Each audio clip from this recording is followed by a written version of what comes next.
네, 무릎을 탁 치게 만드는 명쾌하고 시원한 정치방담. 오늘도 민주평화당 박지원 의원과 함께하겠습니다. 안녕하십니까? 네, 오늘 유명 인사를 만나니까 반갑습니다. 아유, 부끄럽게 왜 그러십니까? 자, 앞서 한국당 조경태 의원과 국회 정상화 관련해서 이야기 나누는 거 들으셨죠? 잘 못 들었습니다. 아, 잘 못 들으셨어요? 예. 일단 한국당은 계속 재협상이 필요하다는 입장인데요. 협상 끝났는데 무슨 재협상을 해요? 그러려면 왜 처음 협상을 해요?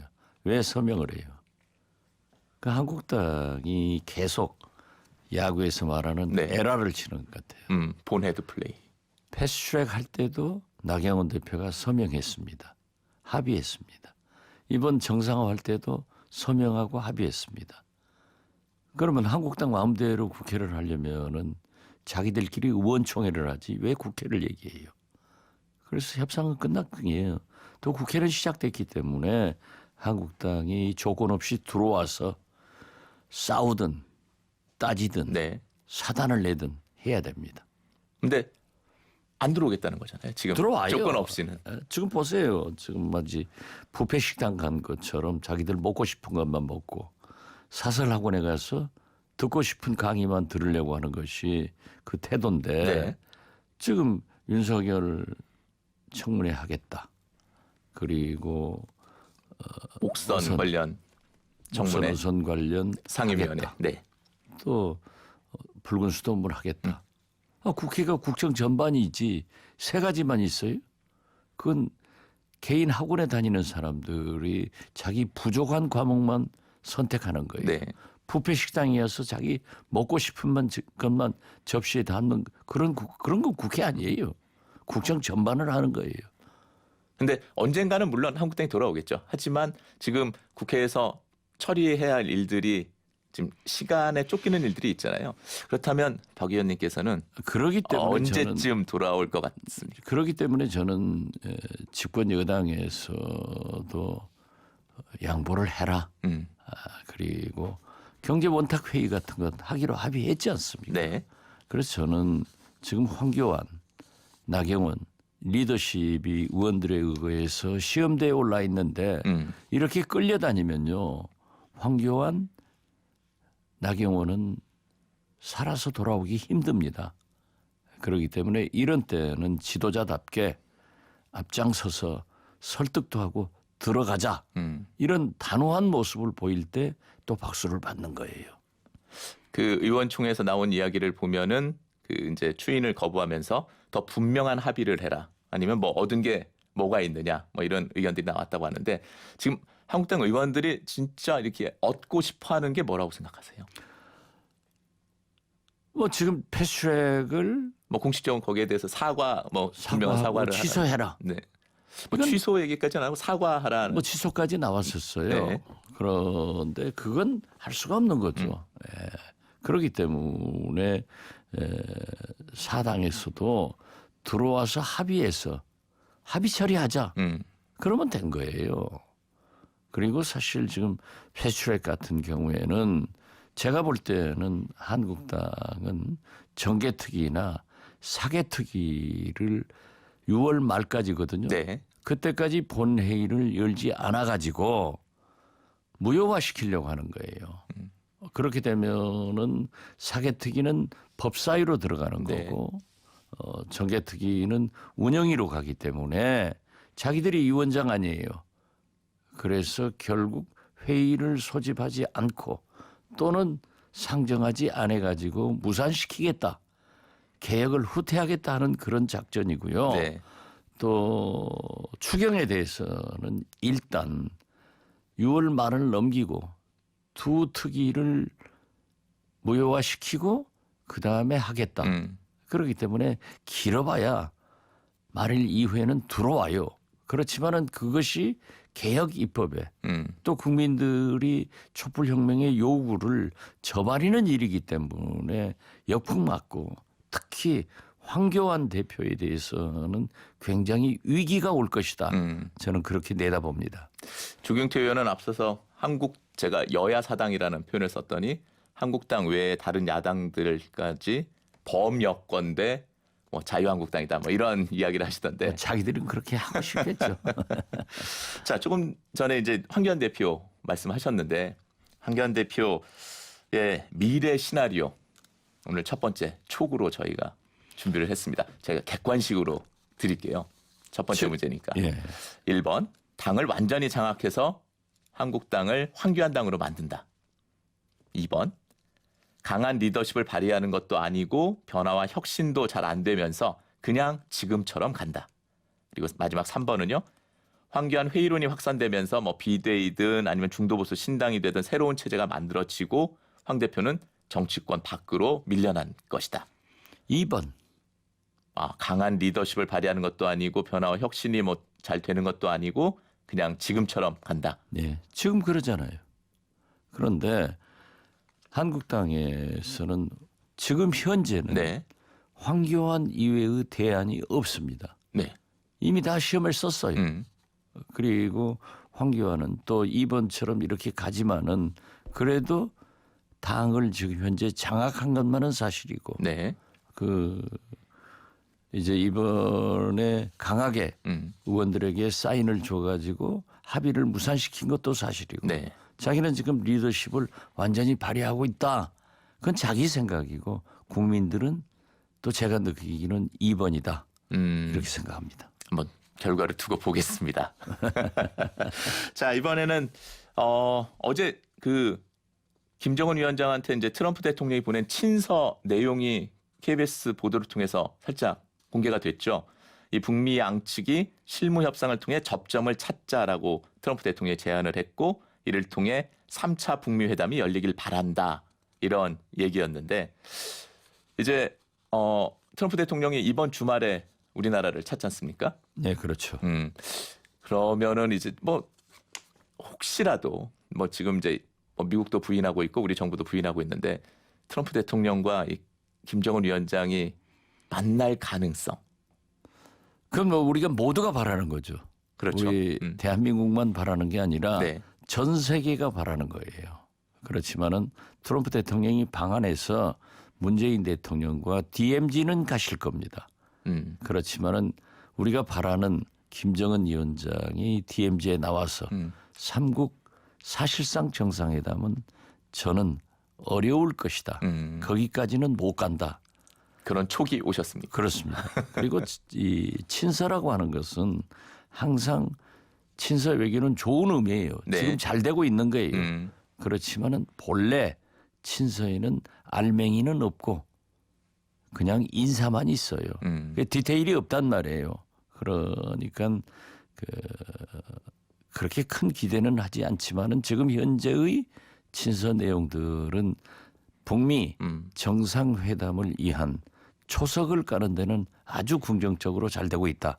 그 자체는 높이 평가하지만은 본래 친서에는 알맹이는 못 쓰는 겁니다. 자, 그렇다면은 그 기간 동안에 이 북미 실무 접촉이 이루어질 가능성은 어떻게 보세요? 그건 굉장히 높다고 생각합니다. 과거 앤드루 킴도 한국에 자주 나오면은 거의 90% 이상 판문점에서 김영철 부위원장과 면담을 하고 가더라고요. 네. 우리한테는 안 알려지고 또 나중에는 알려지는 경우가 있었지만은 제가 나중에 확인해 보면은 거의 만나고 가듯 이번 비건 미국 특별대표가 27일 방한하지 않습니까? 네.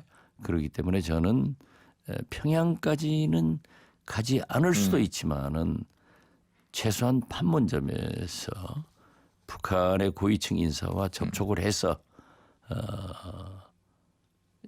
중국 북중 네. 시진핑 방북에 대한 것도 물론 중국을 통해서 미국에 통보가 됐겠지만은 북측으로부터도 직접 설명을 들을 것이고 또 미국에서도 이번에 한미 정상회담에서 무슨 얘기를 논할 것이다 하는 정도는 서로 알려주고 듣고 그런 것은 만들어질 것 같습니다. 네. 그리고 트럼프 대통령이 이제 한국을 찾을 때 이제 DMZ를 비무장지대를 방문하면 거기서 뭔가 메시지를 전할 것이다. 메시지를 발표할 것이다. 이야기가 나오고 있는데 당연히 그러겠죠. 문재인 어떤 대통령과 이야기들이 좀 나올까요? 동반하잖아요. 네. 과거 김대중 대통령이 부시 대통령으로부터 this guy 그 뭐 우리 구태여 나쁜 말로 번역한다면은 이자는 또 더 나쁜 말로 한다면 이놈은 이런 식의 그 터프한 영어 아니에요? 그런 것 모욕을 당했지만은 결국 부시 대통령을 도라산역 가지고 가서 네. 모시고 가서 그 친목에 서로 네. 사인을 했단 네. 말이에요. 그러면서 부시 대통령이 나중에 기자회견을 통해서 어드마이어 존경하는 김대중 대통령 이런 표현을 썼어요. 그렇기 때문에 저는 이번에 분단의 현실을 보고 실제로 미국 사람들은요. 이 38 DMZ 38선이 서울하고 이렇게 가깝다 하는 것만 알지 그렇게 실감을 못 해요. 네. 그러니까 부시도 김대중 대통령의 안내를 받고 도라산 약을 가보고 이렇게 가깝냐고 깜짝 놀랐다는 거 아니에요. 트럼프도 백문이 불여일견이라고 한번 가서 보면은 그 분단과 전쟁을 하면은 어떻게 이협이 되겠는가 이런 걸 알게 되기 때문에 DMZ에서 상당히 기대 있는 희망 섞인 그리고 김정은 위원장을 향해서 좋은 연설을 하리라고 기대합니다. 네. 그렇지만은 또 트럼프 대통령은 예측 불가능하잖아요. 그렇기 때문에 어떤 경우에도 이 제재 압박은 강화한다 하는 것도 양념으로 꼭 넣을 거예요. 아, 그러니까 역시 그 연설 안에도 강원 양면이 다 그렇죠. 들어가 있을 예, 거라는 예. 예상을 하시는 거군요. 네, 지금 여러분은 박지원의 무릎 탁도사 함께하고 계십니다. 보이는 라디오와 유튜브로도 함께하실 수 있는데요. MBC 라디오 시선 집중 검색하시면 됩니다.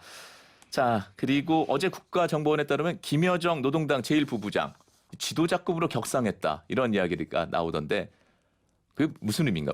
저는 지도자급. 일찍 그러한 얘기를 했어요. 특히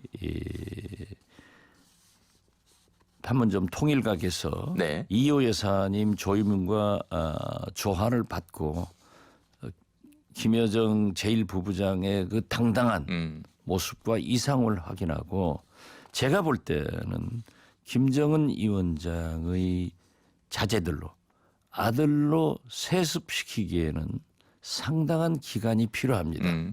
그리고 이러한 때 김정은 위원장의 여러 가지 변화가 있을 수 있어요. 그래서 저는 김정은 위원장이 북측에서 김여정을 제2의 지도자로 양성시켜서 만약의 경우에는 김정은 위원장의 뒤를 잇게 하는 세습의 방법이 아들로 직접 내려가는 것 가기 전 김여정 코스로 가고 있다. 그래서 그렇게 양성하고 있다. 훈련시키고 있다. 저는 그렇게 보았습니다. 직접 무슨 말을 들으신 거 뭐 들은 것은 아니지만 그런 건 아니지만 느낌으로 또 미국 관계자들이나 여러 전문가들에게 제가 그러한 얘기 나는 이렇게 생각하는데 어떻게 생각하는가 그랬더니 그분들도 무릎을 탁 치면서 그 코스가 김정은 아들로 가기에는 네. 너무나 많은 시간이 있기 때문에 만약의 경우 김여정을 거쳐서 아들로 갈 수 있는 코스를 준비하고 있다. 예, 그렇게 보았습니다. 예. 자, 그리고 시간 관계상 때문에 저희가 짧게 좀 예. 답변 부탁드리겠습니다. 조국 수석 법무부 장관 이야기가 나와요. 괜찮은 카드라고 생각하세요? 갈 겁니다. 저는 조국 수석은 문재인 대통령과 민주당에서는 대통령 후보로 생각하고 있는 것 같아요. 네. 그렇기 때문에 민정수석보다는 법무부 장관을 임명해가지고 검찰 개혁도 하지만은 국민 접촉을 더 강화시킨다. 경우에 따라서는 내년 2월 25일까지 장관을 수행하고 사퇴해서 부산에서 총선도 나올 수 있다. 그 코스로 가고 있다. 그렇게 봅니다. 네. 자, 그리고 이 얼마 전 삼척에서 있었던 그 북한 목선 사태 관련해서 이제 민주평화당에서는 국정조사 요구하고 있잖아요. 이 국방장관 합참의장 자리에서 내려와야 할까요? 정의용 안보실장도 나가야죠. 아, 함께. 예, 그럼요. 왜냐하면은 문재인 대통령이 대북 유화 정책을 지금 현재 하고 있잖아요. 네. 그렇다고 하면은 안보 문제에 대해서는 보다 강해야 됩니다. 국민이 감동을 받아야 됩니다. 그게 뭡니까? 지금 우선 해경, 경찰, 청와대에서는 한두 시간 내에 청와대 보고했는데 그 후 국방장관과 합참의장은 언론 대책 회의를 하고 알겠습니다. 지금 몇 이틀 되도록 발표를 못하면 강한 처벌을 해야 됩니다. 여기까지만 듣겠습니다. 예. 지금까지 박지원 의원과 함께한 무릎탁도서였습니다.